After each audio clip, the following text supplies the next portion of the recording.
Na kabinta ki khubor baman kasni pet but subscribe ya u Antor News.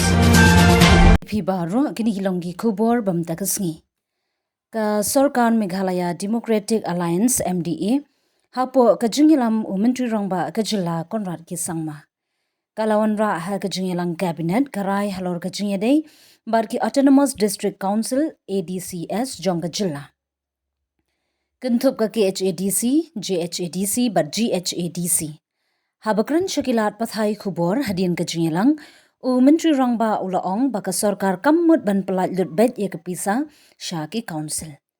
Ka pynmih pisaru kadeka Kamram Jongki Council.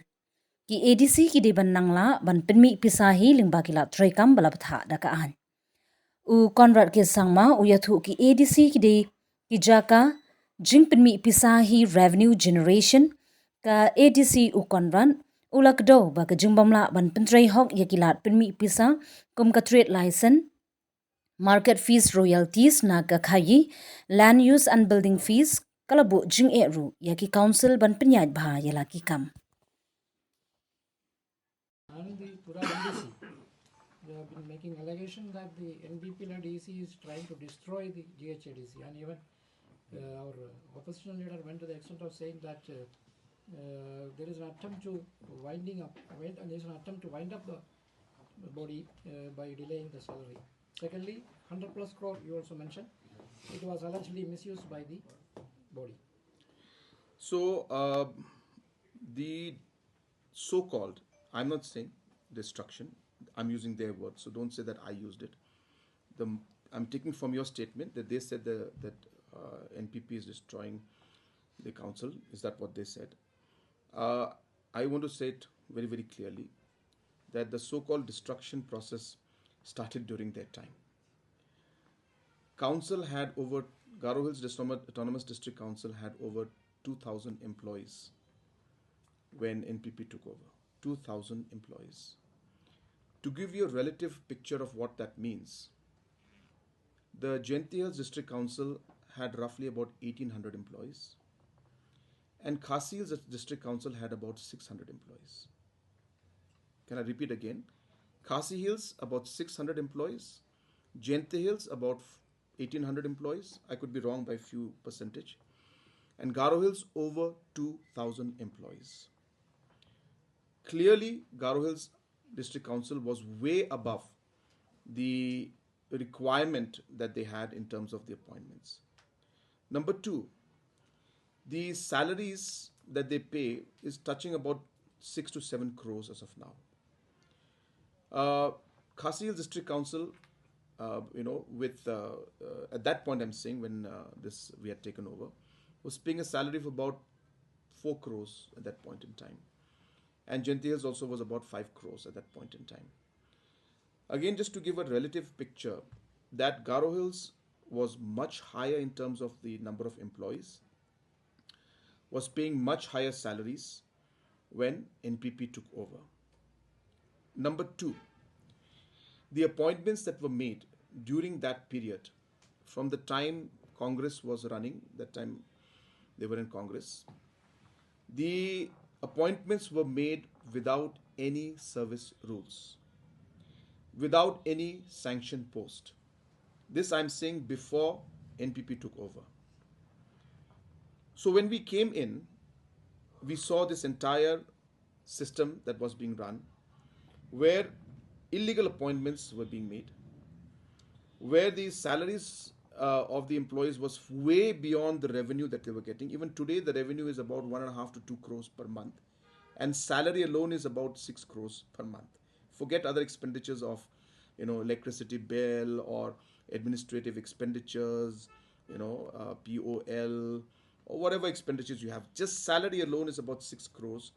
Revenue is about 1.5 to 2 crores depending on the month.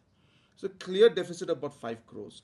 In spite of that, the then EC, which was run by the Congress at that point in time, they were appointing people left, right and center to the point that they touched more than 2,000 employees, which is 4 times that of the Khasi Hills Autonomous District Council, which is a far bigger council in terms of its overall activities, and so many other areas are there.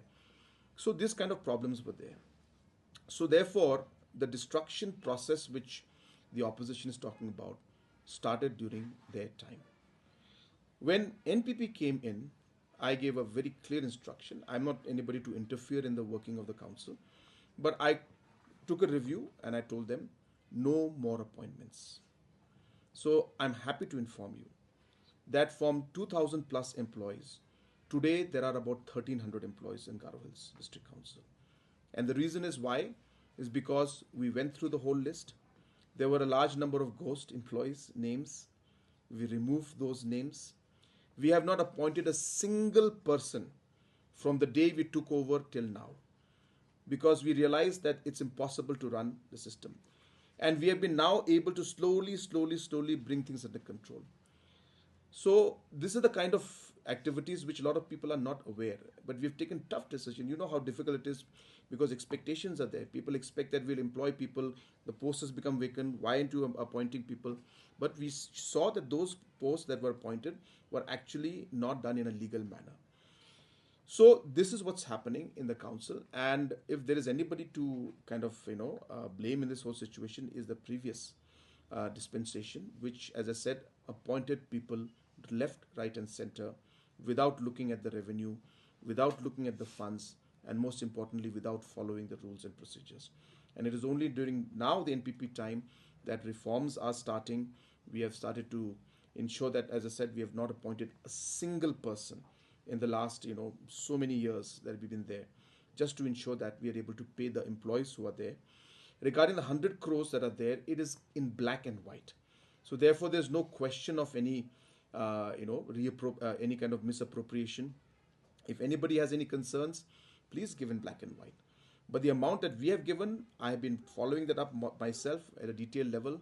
That majority of the amount, I won't say all the amount because they've got other expenditures also. But I can be confident to say that about 75% plus, almost 80% was used to pay salaries, because I was very particular. I asked them, how many months' salary are you clearing? And based on that, we released the funds to them. So therefore, it's they can say whatever they want to say, but everything is clear on paper. And as I said, because of this money that was given by us, they were able to clear close to about 25, 26, 28 months of salary. And this is, as I said, for this period where the EC has been there. And these backlogs that have been there are, again, during the previous government's time. Those backlogs are still pending. And well, we're working on it. I don't shy from responsibilities. You all know that. And therefore, we will find a way to resolve this. It's a large problem, but we will see how we can resolve it. And we have already, as I said, started improving the situation there. We'll do more to improve it further. So